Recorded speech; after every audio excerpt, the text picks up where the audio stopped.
Good afternoon, everybody. Welcome to LinkedIn Tuesday. It's August 11th, 2026. We are very glad you're with us this afternoon.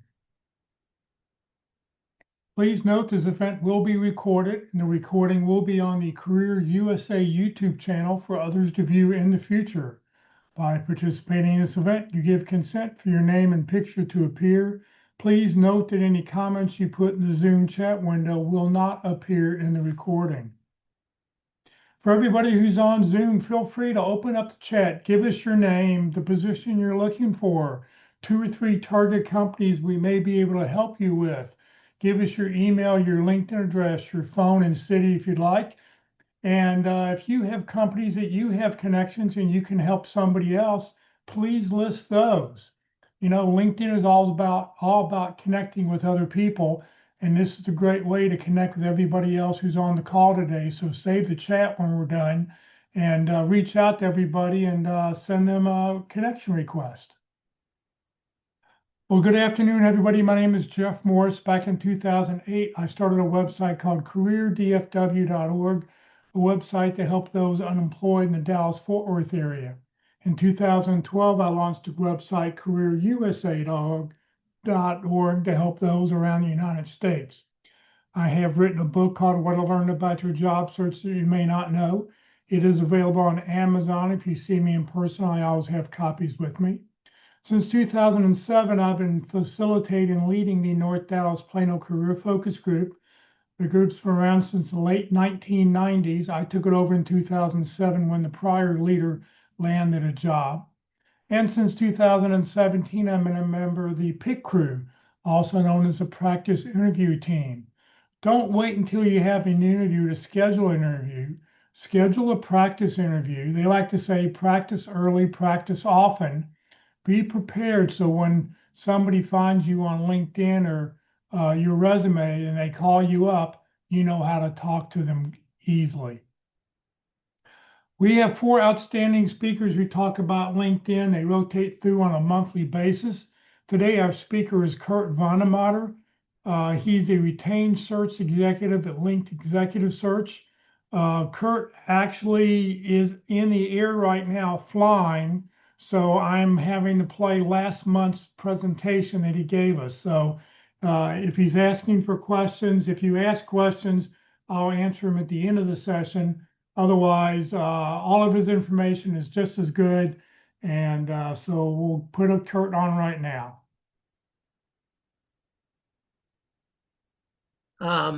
Just a little bit about me, and then I'll get on to the meat of the whole presentation.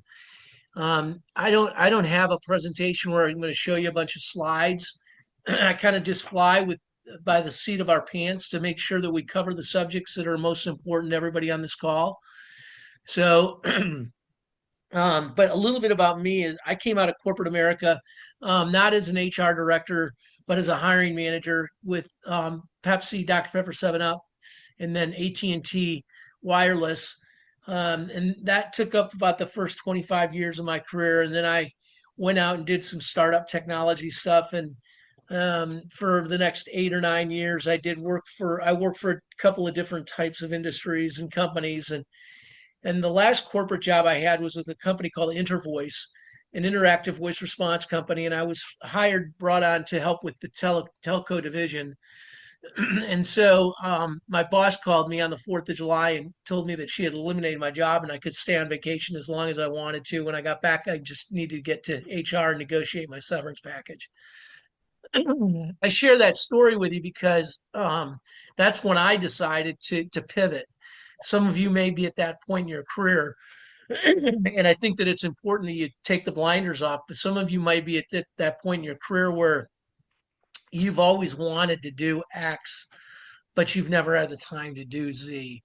So if there's something that you've got a passion to do, something you've always wanted to do, a business you've always wanted to start, or you've got a real passion for needlepoint and you're really good at it, now is a time that you should pursue those in conjunction of looking for a regular job.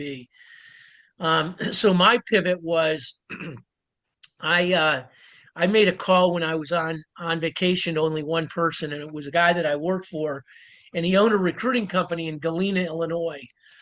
Excuse me. And I don't know if any of you know where Galena is, but it's up in the corner of where Illinois, Wisconsin, and uh, Iowa meet. It's a beautiful part of the country. Population is 4,000, 5,000 in the summer and 1,000 in the winter. I had a son that was a senior in high school and a daughter that was a freshman in high school. So you can see where this is going. And I commuted to Chicago for 4 years, so I was not going to go back to Galena and take over this business. But it gave me enough pause that I thought about maybe that's what I should do. So fast forward 16 years ago, I started this business as an executive search person. So um, I didn't know when I left Intervoice whether I was going to, buy a black car and drive people to the airport or open a convenience store or start some other business of consulting or doing something. But I knew I wasn't going back to corporate America, and that was my pivot, was to go into the search business. And so I've really never looked back. So again, I'm here to answer your questions. If any of you've got questions about that chapter in your life, or you've got questions about what we're going to dig into as far as how recruiters find you on LinkedIn, and that's what you're ultimately here to do, is to that's what the conversation is about today, is to learn about how do we as recruiters find you on LinkedIn, and what can you do to help accelerate your networking in order to get on the radar of recruiters faster. Okay. So, Jeff, the first place to start, unless we've got any questions out there, is I'm gonna open it up by asking it, kind of providing a challenge. Something just popped on my radar here, and it kind of made me think about it. Um, the one thing that I am looking for on this call, I'll put a seed in everybody's pocket. I'm working for a consumer packaged goods company in Dallas, Texas, and I'm looking for a shopper marketing, omni-channel kind of brand strategy person. If any of you are in marketing, then you may be familiar with those terms. But another ask would be, maybe somebody on this call, maybe somebody has a contact with a buyer at Walmart up in Bentonville. That would be an amazing introduction for me, because they know who all the best shopper omni-channel marketing people are. I've just got to find a buyer at headquarters that will take my call and help me solve that problem. So if anybody's got anything in that category, my contact information is everywhere that I speak. So I'm easy to reach and I'm available at any time. Now let's move on to recruiters. So Jeff, I think a natural place to start is the slide where we talk about the three different kinds of recruiters. So you're going to, when you're out searching for your career, you're going to come across three different kinds of recruiters. One is going to be an in-house recruiter. And these in-house recruiters are people that work for large companies. A smaller organization can't afford to have somebody internally to recruit, but a large organization like an AT&T can afford to have recruiters. And they probably have 500 recruiters. Maybe that's an exaggeration. They probably have 250 recruiters that are working in different segments. So there may be 5 recruiters that are working on customer service. There's recruiters that are working on on the retail store. They've got hundreds of stores around the country, if not thousands. There are recruiters that are working on the executive level roles. There are recruiters that are working on all kinds of things. So, but they're internal recruiters. These recruiters have generally between 30 and 40 jobs that they're trying to fill at one time on their plate. So they're very, very busy. And they know exactly what they're looking for.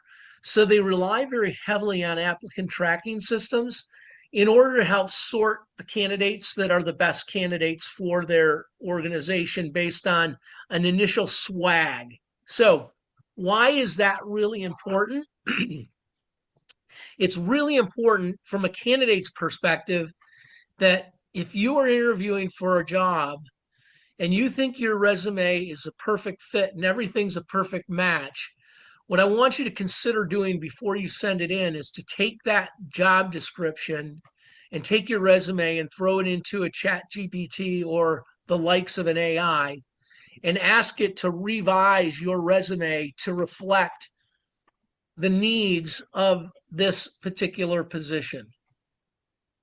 Okay. Now, I don't want you, you can't lie on your resume, but there's many times that candidates oversee things that are on their resume that are really important to the company, and they don't put those in the critical order and so forth. So therefore, when they get to the AI or they get to that ATS, that applicant tracking system, that's when they get kicked out because they've either got this or that, or they don't have this or that, and they may have those things, but they didn't modify their resume before they sent it in. So AI provides you a really easy way to make those modifications, and I encourage you to do so.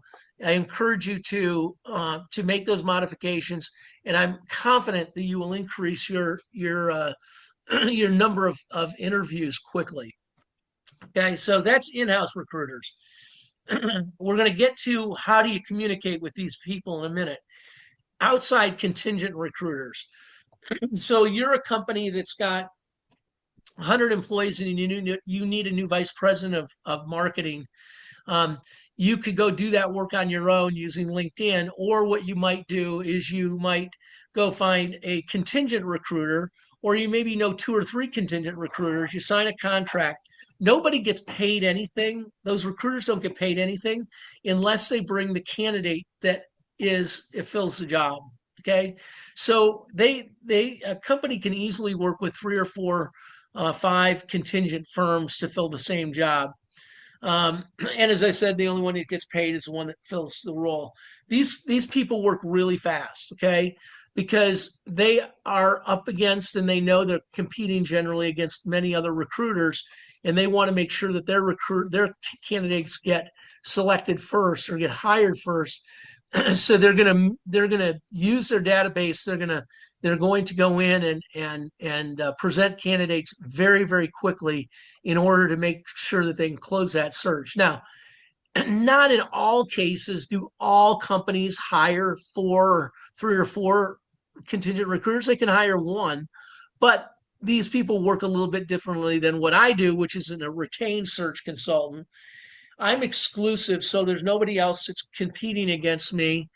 I listen to the needs of the customer a little bit differently than maybe a contingent recruiter does.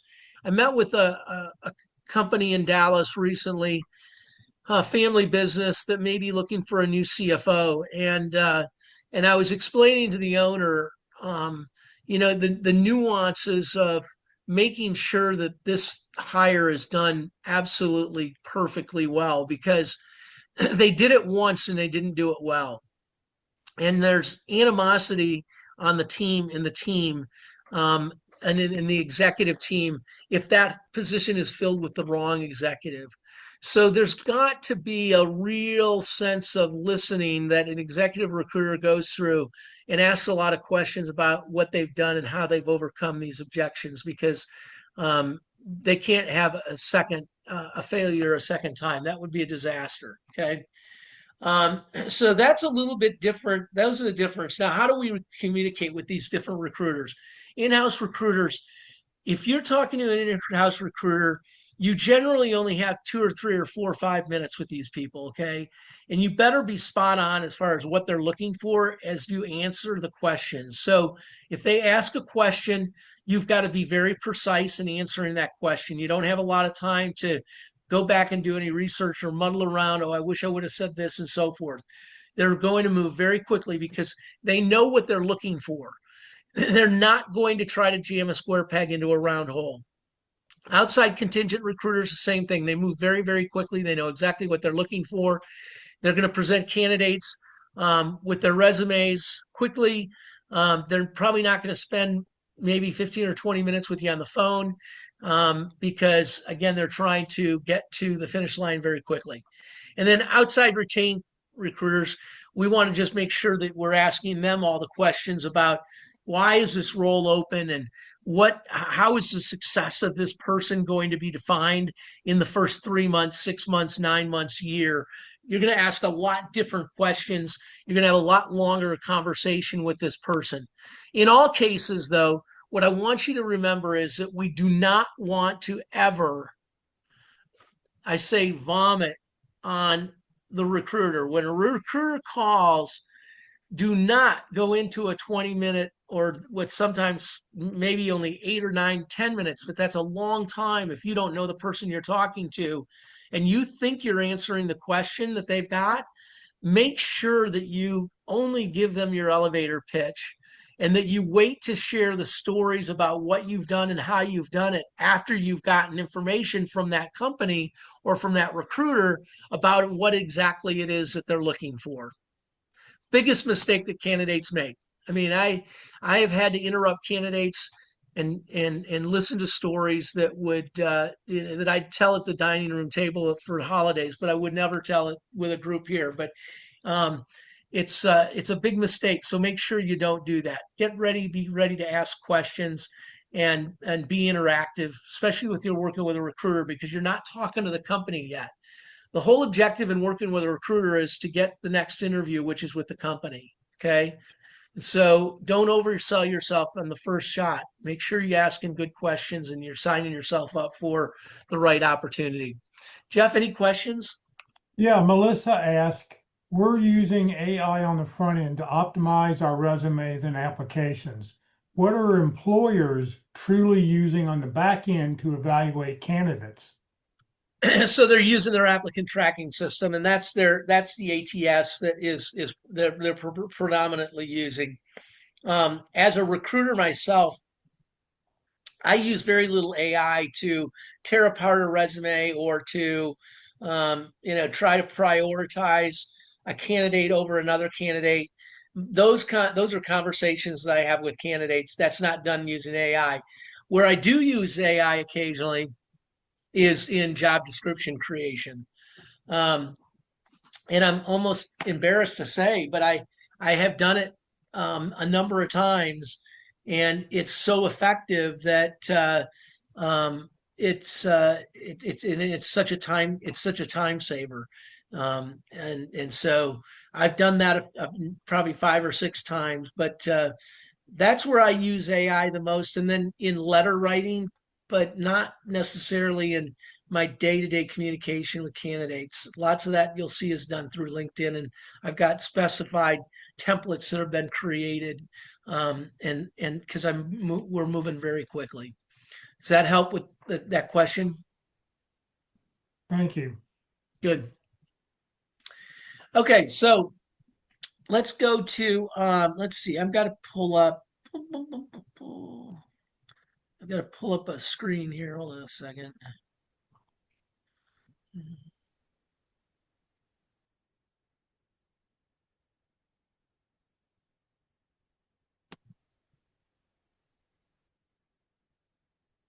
Well, while we find that,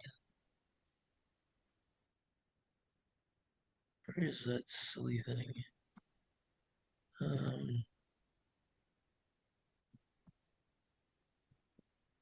Hold on a second, guys. There's that piece, but that's not what we're looking for. Where the heck it is? There she goes. Okay. Now let's go to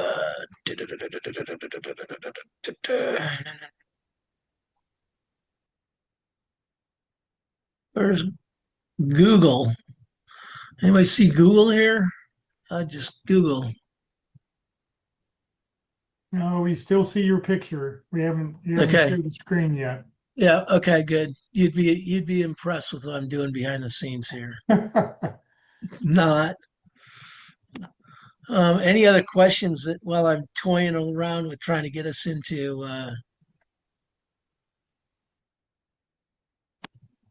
Yeah, Doris asked, what category are you looking for a buyer? Said, I may know some people having worked in the marketing and merchandising for 13 years. yeah, at this point I talk to anybody because this company's in the produce business And so it could be any kind of buyer, anybody that knows and can navigate that that organization, because it's a complicated um, it's a complicated It is. organization. Maybe we can talk offline, Kurt, because I don't That, want to give up any proprietary type stuff that yep, could no, get that'd be great. us both in trouble. That'd be So yeah. awesome. Okay, thank you. That'd be awesome. Yeah, I gave her your contact info, so Beautiful. she'll be able to Okay, reach good. out to you. Okay. Okay. So now let's see where you're here. Now, if I go here and go to share screen, and we go here, share. Okay. Can everybody see that now? It's loading. Here we go. Yep, we see it now. Okay. I appreciate everybody's patience. Hopefully, it'll be worth the wait. So what I want to do is actually give you kind of visibility into what recruiters. Now, let me share with you this product is recruit. This is Recruiter Lite. So it's not. There's another advanced product that's called LinkedIn Recruiter. The difference is this product costs $160 a month, and Recruiter costs, I think it's $1,800 a month. So there's a big difference in the cost. And because business has slowed down in the recruiting industry, I've backed off and I'm only using the light product. But it looks very, very, very similar to what you would see if you were using the advanced product. Okay. So what we try to do here on this call is I'm going to go through and just put in some samples of if I was looking for somebody in a particular job in a particular geographic area, and then we're going to look at profiles, and I'll show you what I see and what I'm looking at and how some of these candidates can certainly improve what they do. But to give you an idea, first of all, a company gives me a job title. I think it's important in this particular case that let's say that I put in, let's just say, I'm going to stay away from the jobs that I'm working on right now because it's, um, let's do the CFO in Dallas just for grins. Okay. So chief, even though I haven't started, financial officer. Okay. But see here the drop downs where now it gives me all the other, that person, they want him to be the chief financial officer, but today that person could be the vice president of finance, or they could be the senior vice president of operations, or they could be a senior vice, nah, probably not there. They could be uh, how about this one right here? Senior vice president. Okay. So we've got four titles. What I'm getting to right here is the fact that this is where, again, you've got to make sure that you're using LinkedIn to make sure that you populate that section that's about you. It's the section under your picture. It's 28 or 2,700, 2,600 characters that you can use. And that's where you're going to want to put the lists of the way that your job title is thought of in the industry that you're searching for today. Okay. Does that make sense?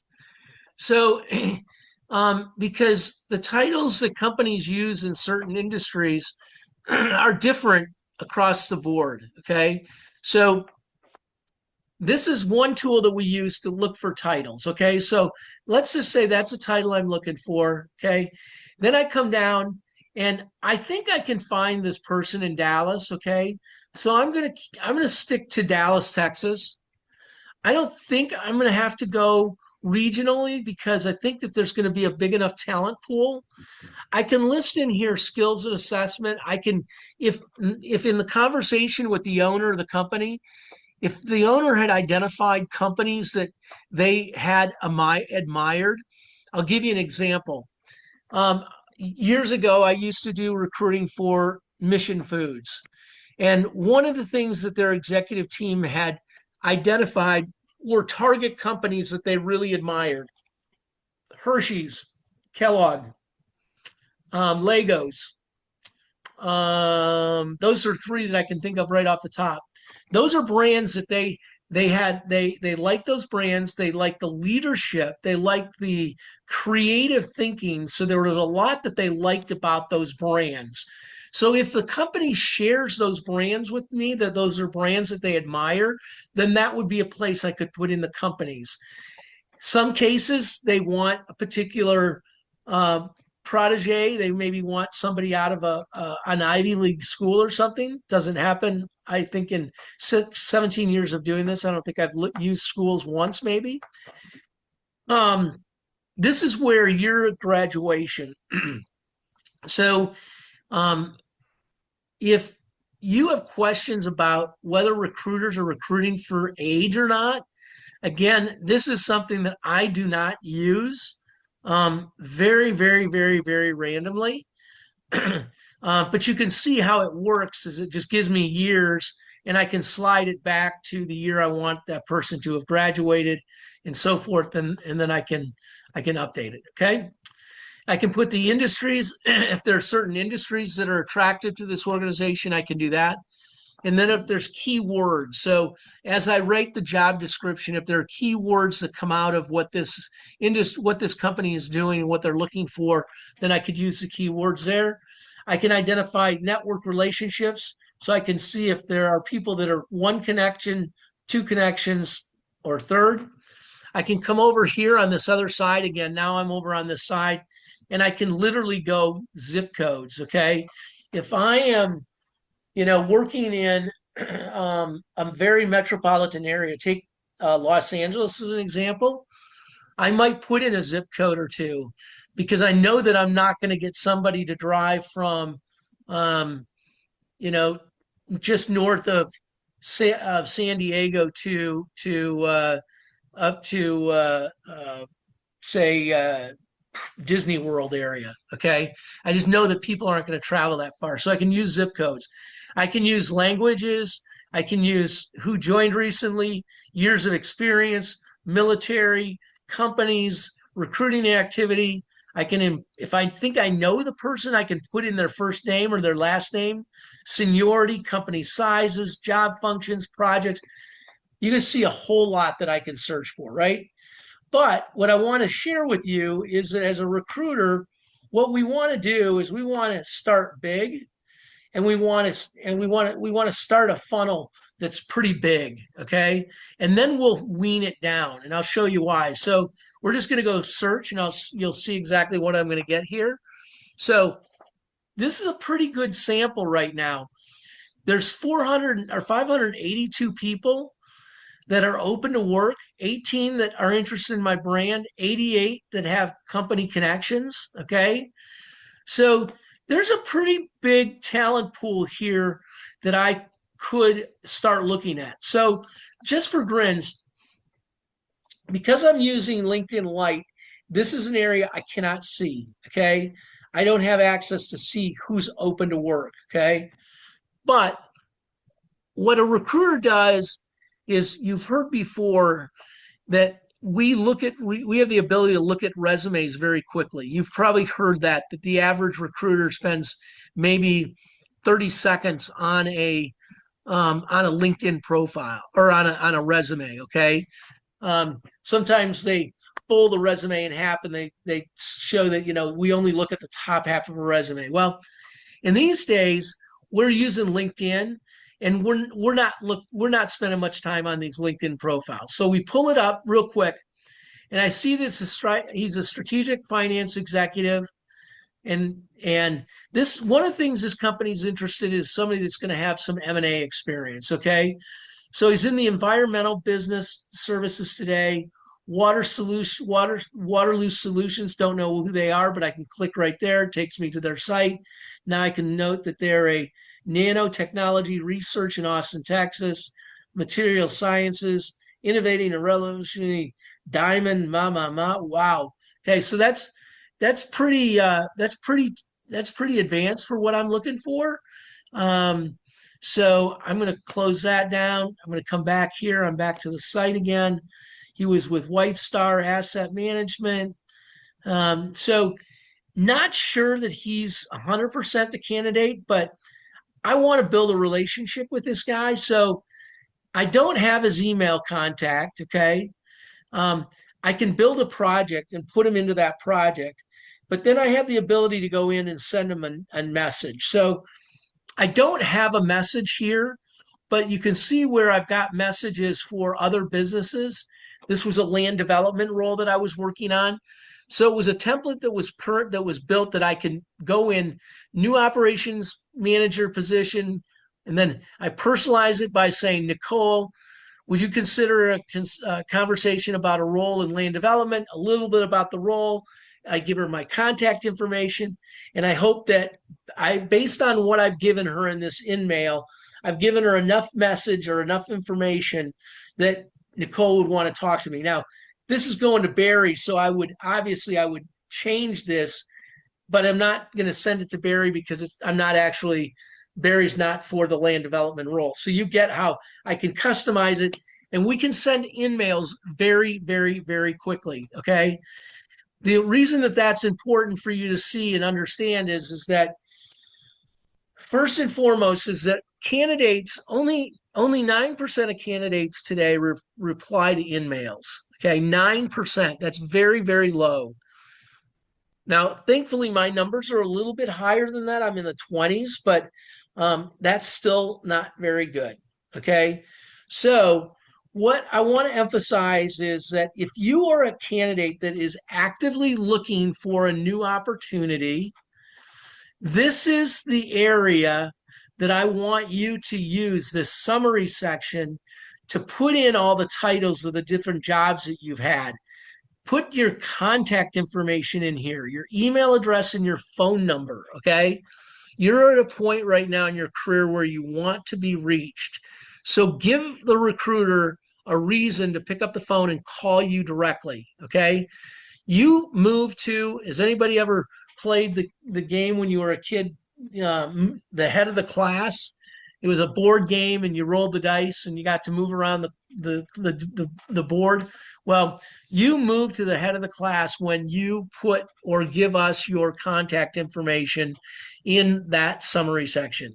Because I can pick up the phone or I can send you an email directly, send you the job description, and ask if this is something that you'd be interested in talking about. And would you call me tomorrow? Let's schedule a call. Let's have a conversation as soon as possible. Okay. So that is an absolute game changer. But this is where putting other words that describe what you do in here is where recruiters are going to pick up. If we were to go in and modify, if I were to narrow this search down a little bit more, and I would have put M&A, or I would have put a specific industry, or I'd put something else in there, this is where in the summary section we may pick up your background, and you may move to the head of class. And then if you do, and you have, like Jackie does, and it only took me literally 3 seconds to see that Jackie has her contact information in there. Right there is her email address. Okay. So now I can send her an email immediately with that job description. Her email address is in here in her header as well, because I must be connected to, I'm second connected to her, but she's provided that information for recruiters and for people that are looking at her profile. Okay. So this is a good example, but still Jackie could improve on that real estate by putting more into her summary section. She's done a good job of describing the companies that she worked for and given us good detail on the different bullets of what she's accomplished. Okay. Good background, solid background, good experience. She goes all the way back to 1986, where she she graduated from the University of Missouri. She's not hiding anything in 1983. So good example for those of you that have questions about how much information do I put in here. One of the things that I try to tell candidates is that If age is an issue, I'm going to find out how old you are one way or another, okay? Because at some point, even though you might have a really young picture put on your LinkedIn profile, because you colored your hair, you did something, or it's a picture that you took 10 years ago, um, and you look really young, and you speak very young, and and you sound like somewhat of a hipster, and you're cool. Um, I'm gonna have a Zoom call, and then if you don't look like that picture, that's when I'm gonna start asking questions about, well, wait a minute, wait, when was that picture taken? Because my client is likely going to go to your LinkedIn profile and look at your picture before they interview you, just because they want to see what you look like. So I'm going to find out regardless. So my point is, don't try to hide anything. If you're trying to hide how old you are and you don't want to put all the details that go back to 1983, then leave it off. Leave it at 1990 if you want, 95 if you want to. But again, as a recruiter, as a hiring manager, as somebody that's trying to hire the best available athlete for this organization, if age is an issue, I'm going to find out how old you are. Okay.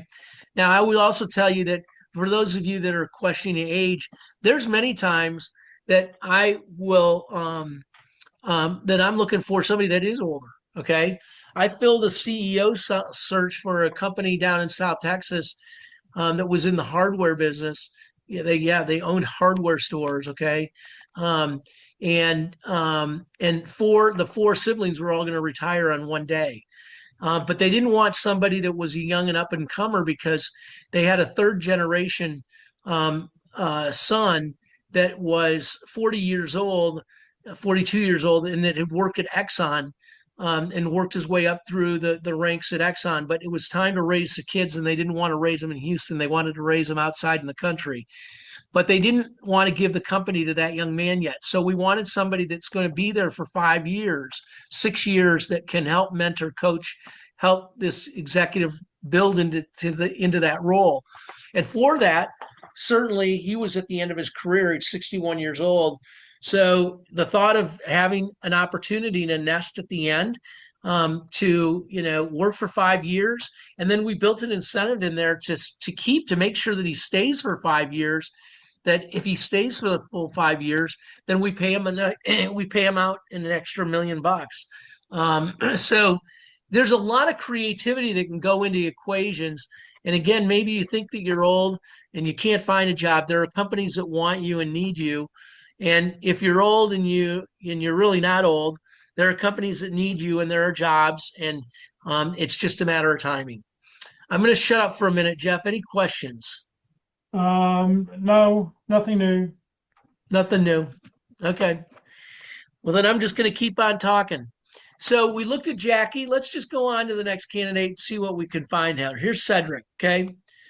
Strong background, nice use of keywords. See how he's giving us all these bullets. Okay. I like that, but he's got a lot more space. And what has he not done? He's not given us his email address or his phone number. And I knew that right off the bat when I looked at it. So there's nowhere in here that I've got that information. If I want to talk to Cedric, there's only one thing I can do, and that's to send him an email. Okay. And we have to buy those emails. And then when candidates don't reply to you, it even becomes a bigger issue. So he's the chief operating officer with Laguna Tools. That could be interesting for this role. Unified Power, various companies. He was in the power business, Treasure, Siemens. So he's a technology guy. And I'm some degree I'm looking here to see, he's had a number of jobs, okay, but he's given us so much information as far as what he's done. And he was actually at Laguna Tools. He's been there for almost 3 years now. So almost 3 years. Before that, he was there for a year. There he was 2 years, there 4 years, there a year. So there is some question about his jumping around, but I would want to have that conversation with Cedric and give him the opportunity to give me the information directly of why he left. Because as many of you know, there's a very simple explanation about the company was the company shut down.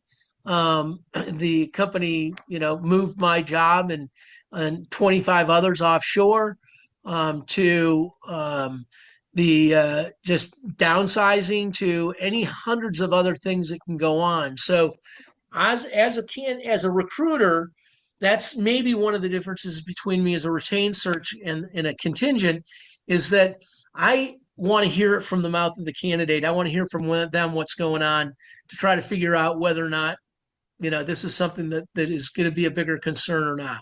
Okay. Here's Mark. Okay.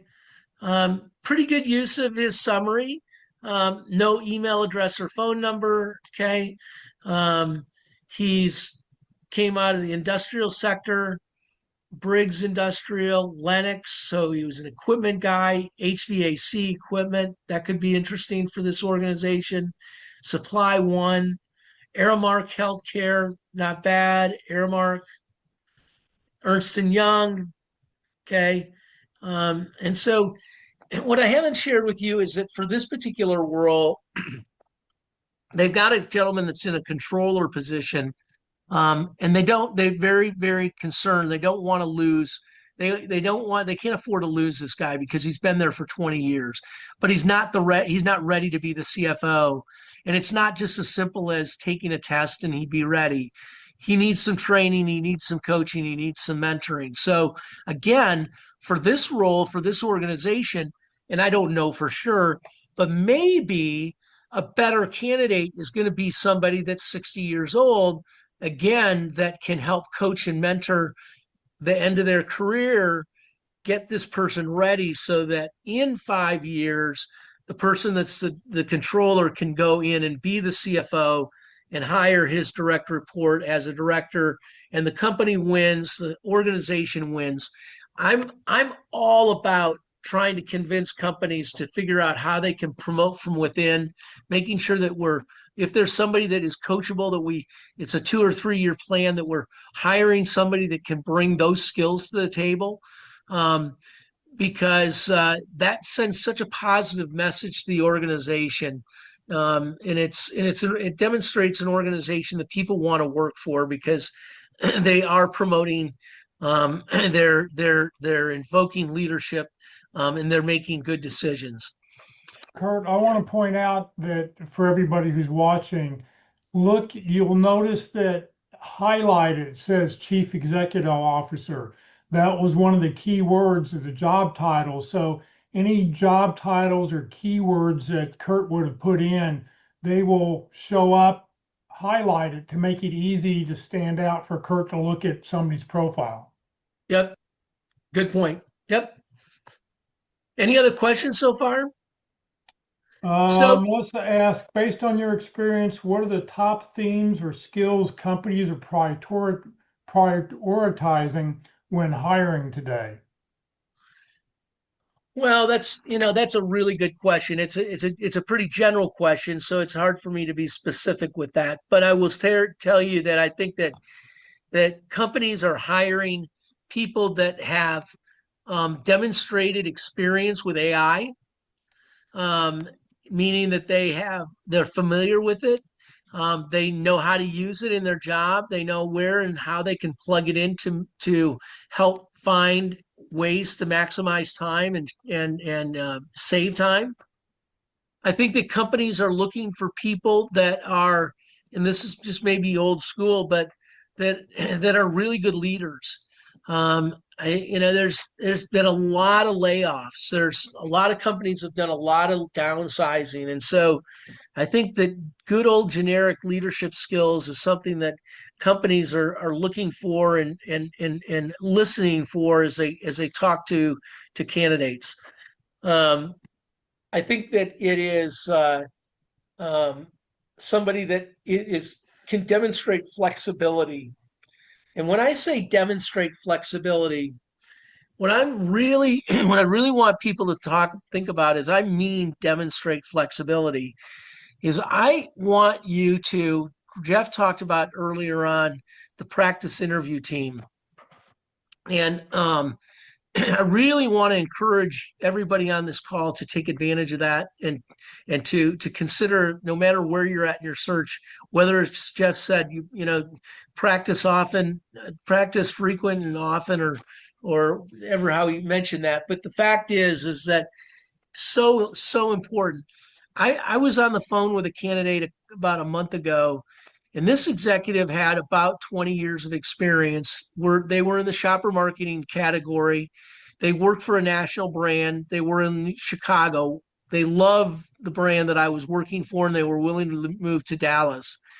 But they had a lot more agency experience than the company really had an appetite for, meaning that they had worked for an agency and not for the actual CPG company themselves. But as I talked to this candidate, after 20 minutes, I had to stop him and I said, "I'm sorry, but you've got to find a coach. Okay, you've got to find a coach and somebody that can help you interview, because you are an awful communicator."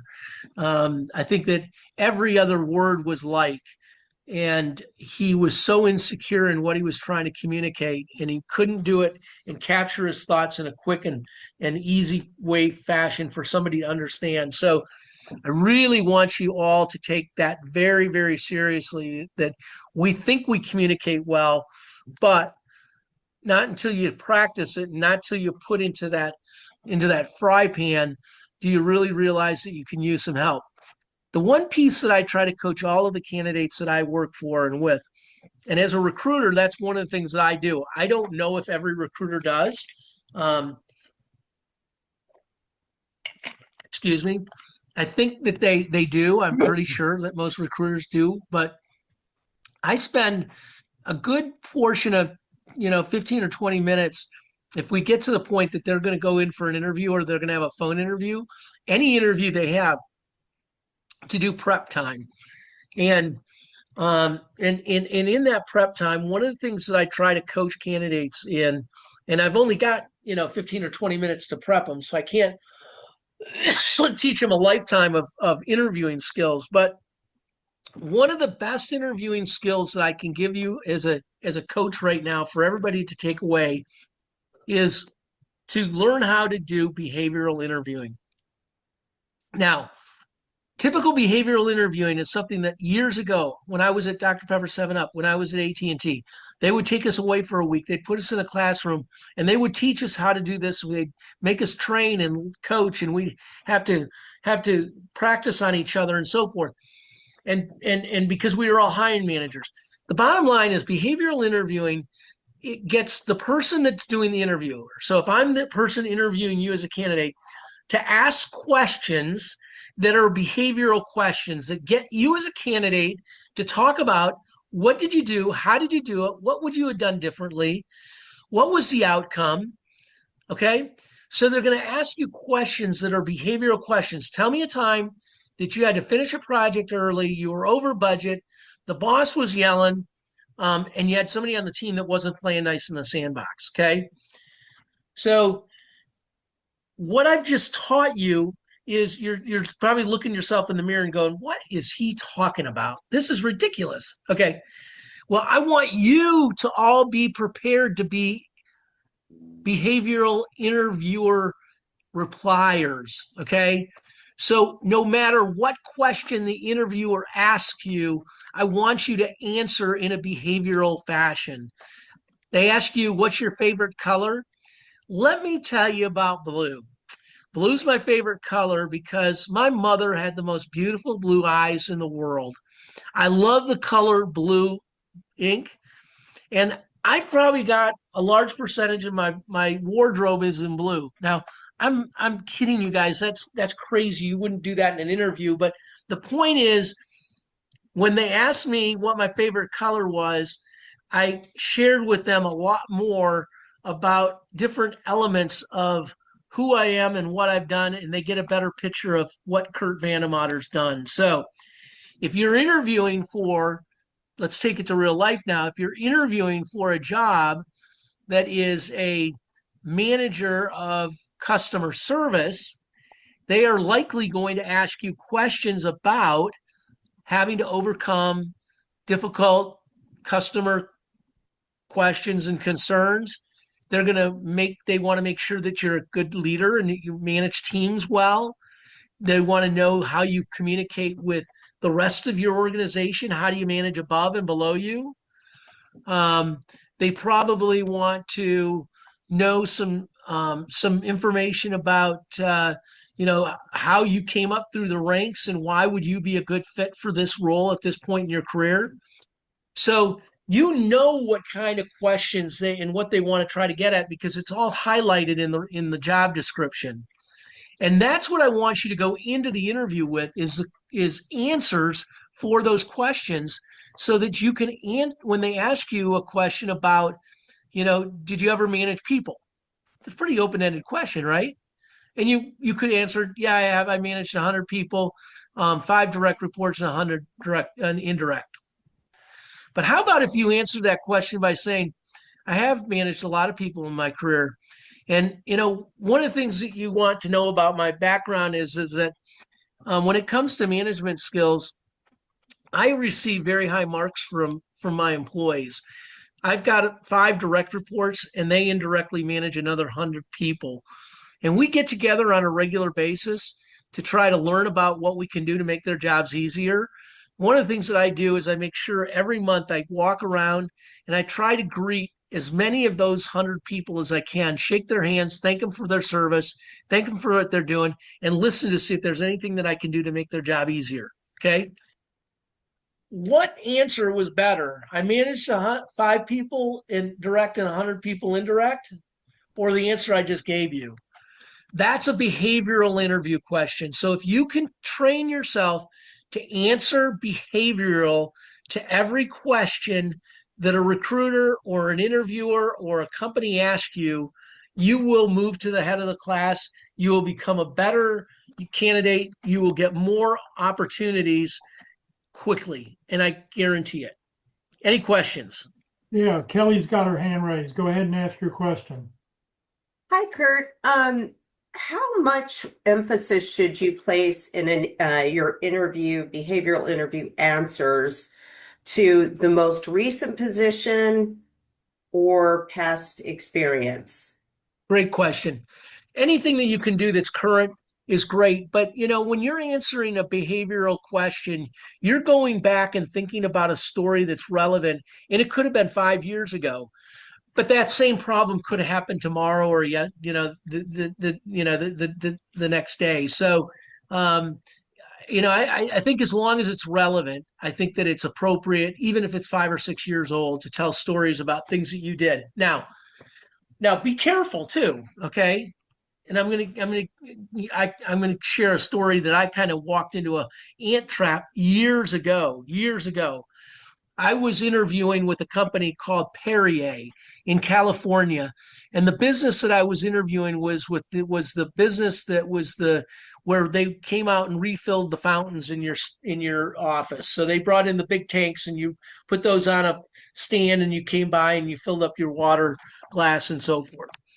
And I was doing a drive around for a couple of hours with one of the salespeople, trying to learn their business, trying to figure out whether or not this was a senior role that I wanted to accept and so forth. And I came back and I was meeting with the CEO of the company. And when I was riding the route with the guy, I said, I've just got a silly question. I said, I don't know, maybe you've already tested this, but I said, you sell cups, but the cups that you sell are only, they're only 4 ounces. I said, so you're making revenue on cups. That's great. But have you ever thought about selling 12-ounce cups? Because when they fill up a 12-ounce cup, that water goes down a lot faster. It goes down a lot faster. They need more refills. Okay. You're going to sell more water. Makes sense, right? And I said, in the beverage business at Pepsi, we're trying to sell bigger and bigger and bigger. A 32-ounce glass is good because that's more carbonated beverages that we can fill in that cup. And we know you're going to drink it. You're going to come back and fill it up again. So anyway, the kid was like flabbergasted. He goes, "That is brilliant. I love that idea. It's your idea. Take it. It's yours. You own it." So we went back to the office and I told the CEO this story. And he said, "So how do you think you made that kid feel?" And I said, "Wow, I don't know." I said, I gave him the idea. I said, we talked about it and then I shared with him what we were doing at Pepsi. I said, he was pretty jazzed about the idea and he was planning on coming to talk to his boss and you about maybe ways that they could implement the business. I said, he owns it. He says, well, I think you probably intimidated the shit out of the guy. And for that, we're not going to hire you. So be careful about knowing too much, but tell stories and be ready to tell stories. I think it'll make a major difference. Jeff, is that something that you talk about in practice interview and the pit crew? Yeah, the pit crew actually does real interviews. You'll be interviewed by a panel of 3 people, and they'll research the company and ask you questions related to what they have found out about the company and about what your job description is. So Okay. we don't really get into the learning part.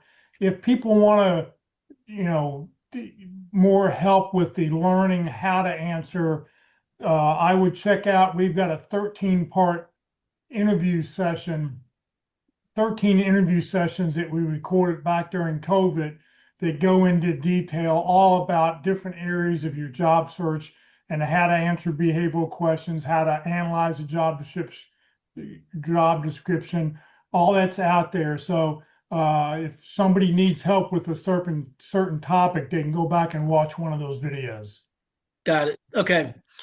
Okay, no. Well, let's wrap up here, Jeff. I'm going to go a minute or two overboard. You know where I'm going with this. The last thing that I want you to do. So we talked about LinkedIn. I've shared with you how important it is to put your contact information, use those words in that summary section. You can continue to update your LinkedIn profile every day if you want to make changes to it. When you update your LinkedIn profile, it doesn't send a note to everybody that says, hey, Michelle just updated her resume or Doris just updated her LinkedIn profile. So don't worry about that. It's not going to let everybody know. You can continue to make changes all the time. Come to these seminars. They're great. The last piece of advice that I want to give everybody is it's called the prayer letter. And I want to emphasize how important your network is. Okay. Your network is your net worth. Your network is your net worth. Okay. And so if you're not leveraging that network throughout your job search, you are missing one of the largest and most important components. So here's what I want you to do. Your homework is number one is to make a list of everybody that you've worked for, people that you've called on, people that have called on you, people that you've met on airplanes, people you go to church, people that your kids play soccer with, people that you went to college with. Make a list first. Excel spreadsheet, name, email address, phone number. You can have a comment section if you want. That's the very first exercise. That might take you a week, 2 weeks, 3 weeks. You can continue to add on to it afterwards. Second piece of this exercise is I want you to activate that network. So you've got that network or that list. Now I want you to literally pick up the phone and call every one of those people. If you get their voicemail, it sounds like this. Hey, John, Kurt here. Just want to give you a quick update. I'm actively looking for a new opportunity. And some of the target companies that I'm looking at include, and you give them 3 companies. I'd really love to connect with you. If you've got a few minutes, call me back at this number. How's the family? I look forward to catching up. And how's everything going over at Pepsi? Have a blessed day. Talk to you soon. Excuse me. That's the voicemail. If you get them live, it's the same conversation. You're just giving them an update that you're actively looking. You're not asking them for a job. You're not asking them to find you a job. You're just giving them an update, and you're giving them a couple of target companies. You also want to make sure that you got the right email address. You know you got the right phone number because you're on the phone with them, but now let's make sure that we got the right email address as well. The next part of this exercise, you just called 200 people. It's now August 1st, and now what do? Kurt said your network is your net worth, but how do you keep that network active? The next exercise is what we call the prayer letter. Many of you have gotten it before. It says, read this prayer 10 times, send it to 10 people in the next 10 minutes, or you're going to die and go to hell. So in the job world, it says this. You take all those email addresses, and they all go into a BCC. No 2s, no CCs. All BCCs, 150, 200 of them if you want. Then in the subject, it says great people know great people. And in the body, it says this. I continue to look for new opportunities, and some of the target companies that I look at are looking at include, and you give them 3 companies. If you or anybody in your network has contacts with these or companies like these, I would greatly appreciate an introduction. Feel free to forward this note on to anybody in your network. And most importantly, if there's anything I can do for you or a friend, don't hesitate to call anytime. I'll be back in touch in 30 days. Have a blessed day. Kurt. Okay? That's what the prayer letter says. Now, can you imagine the first of every month you're communicating with 250 people in your network? Okay. 250 people are going to open up their email on the first of every month and they're going to realize that you continue to look for a new opportunity. Your job search will accelerate if you do the prayer letter. Now, many of you are not in sales and marketing and you're going to feel really uncomfortable using this tool. I understand that. If you're really uncomfortable with it and you like it, but you want to talk to a friend, ask somebody that if you had a booger and you were getting ready to make a big presentation, that they tell you, go get a Kleenex. But I'm not leading you down a path of disaster here. This is a way to get your network and keep your network working for you every month, because the first phone call wasn't enough. 15 minutes after they hung up, their wife called, their daughter called, their son called, he's in jail. Grandma called, she's had a flat tire and she's on the highway. So many things happen to people so much during the day. There's so many things going on that we forget. So that's why the prayer letter is so important to send out every month on a regular basis to keep your network up to date and ask for help. Any questions, Jeff? No, but I did put a copy of the prayer letter is in the chat window. So if Great. you click on it, you can download it to your computer, and you'll have it there. Awesome. Jeff,